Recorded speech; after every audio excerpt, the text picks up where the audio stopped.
This is Steve Miller with an Asian News Weekly special update.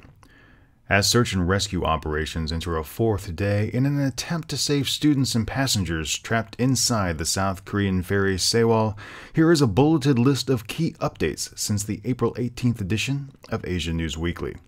Using CCTV cameras to count passengers, the total number of passengers and those rescued have been updated.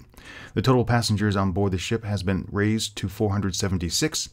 The number rescued has been downgraded to 174, 28 are now confirmed dead, leaving 274 missing. The names of the missing are not being released out of respect for the families. Criticism has been levied against the ferry company for not knowing exactly how many members were on board from the beginning.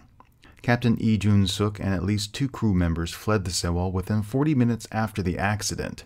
It's also been reported that Jeju Control ordered the ship to completely evacuate all passengers 4 minutes after the first distress call.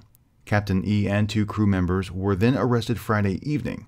Captain E faces 5 counts, including manslaughter and dereliction of duty. At the time of the accident, the 3rd officer was steering the vessel. It's reported for that a vessel of this size, Korean maritime law states that the 1st or 2nd officer must be at least at the helm. However, having the 3rd officer at the helm is not out of the realm of possibility. What is key for the investigation is the pilotable nature of the water, meaning that if the waters were dangerous, the captain should have been at the helm or at least on the bridge. It's believed that the Sewol did not hit anything in the water, but that a sharp turn shifted improperly loaded cargo and thus led the vessel to capsize. Kang Min-gyu, the vice principal of Danwon High School, was found hanged Friday after being rescued from the Sewol himself. The high school vice president said he was overcome with grief, having survived the disaster, and then committed suicide. He's asked that he be cremated and have his ashes spread over the Sewol site. Despite earlier reports that divers had entered the ship as of Wednesday evening, those statements by officials were incorrect. Divers were finally able to enter the vessel around 5 p.m. Friday, but only for a few minutes. When penetrating the vessel, their guidelines broke and they had to retreat.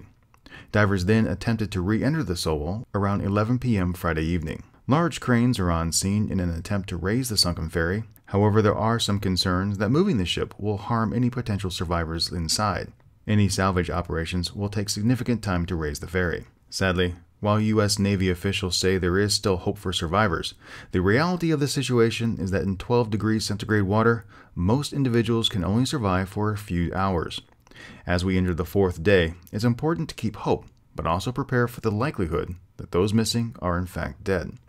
Unless students or other passengers were able to find pockets of air inside and stay warm, the risk of hypothermia leading to death is just simply too great. For more updates on the Sewol tragedy, follow @Asian News Weekly on Twitter.